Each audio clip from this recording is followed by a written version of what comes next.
Hey folks, chatting about Andy's hilarious tale is good to roast for newcomers. Tommy, a prison vet, has a new daughter due. Maybe he's worried his wife and daughter will end up on the streets, so he thinks about saving himself. He begs Andy to tutor him for his diploma, promising he's all in. However, Tom is a bit sketchy and needs Andy to start from scratch. But he's just too likable, plus prison life is a snooze, so Andy takes on this task.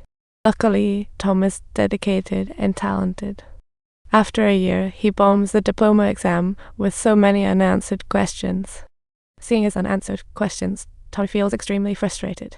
But Andy, like a godfather, reassures him, until the scores are out, anything's still possible. After the exam, Tommy confides in Red, feeling he let Andy down, pondering, how did a smart guy end up in prison? But at that moment, Tommy looked nervous because 4 years ago in Thomasville, his roommate targeted golf club women. He said, I went to see him, he woke up and sneezed, and well, you guessed it, he was done for. He was always hanging out with those lovely ladies, truly, the best part of it all. Being around these golf club folks, they've got something special going on. Actually, I wasn't following him, and Andy's face went pale in an instant. It was an earthquake in his eyes. He rushed to the warden, hoping for a retrial or could club in for help. Plus with Thomas' testimony, maybe he could have a shot. But the warden isn't letting go of such a cash cow. So, without a second thought, he straight up locked Andy in solitary confinement for a month.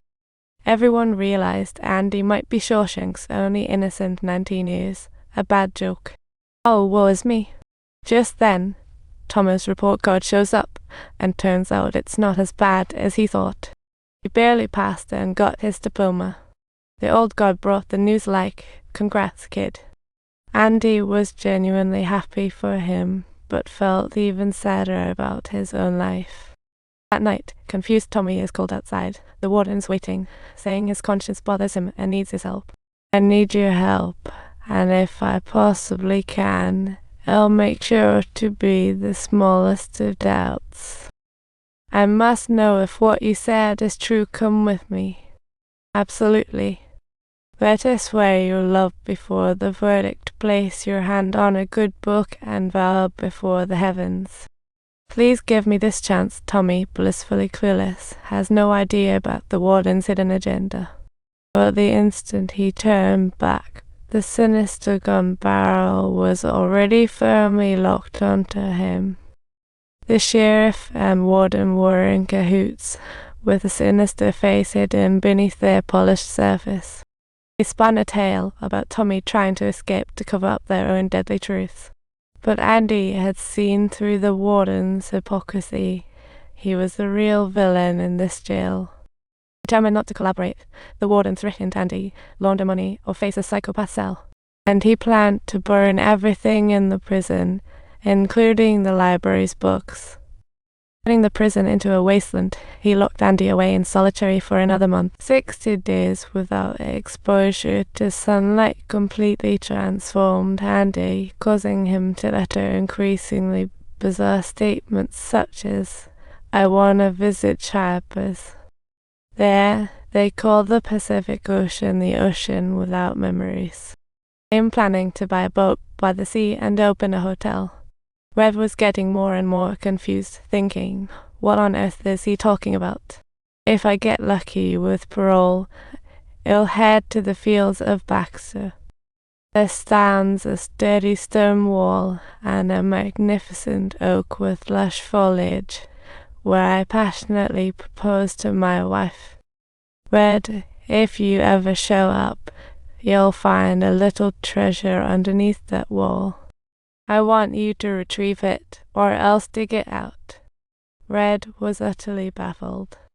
It felt like a dying wish, and then Hayward told Red that Andy asked him for a 6-foot rope today.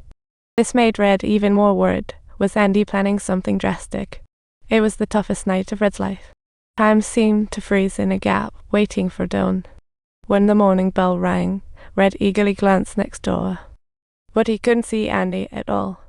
The guards noticed his absence and headed toward his cell. You left me hanging. I had a whole plan, and you should have been dead. Alarms blared, and in this impenetrable prison, a convict had jumped out on them. The cell was left with nothing but rubble. The guards grumbled, but all they found were Anders' jersey and escape tools. Turns out, 17 years ago, Andy intended to carve his name into the wall but accidentally chipped off a piece. Being a geology buff, he quickly spotted the prison's flaws. The wall crumbling and cracking, he got the idea to escape. Every night, he was digging away undercover. Using yard time, he tossed the chiseled limestone onto the yard. After Thomas' death, he completely saw through the warden's true face. He realized justice would never come. He needed his own way to redeem his soul. That night, he quietly swapped out the warden's ledger. He chose a clean suit and stole the warden's shoes. No one noticed.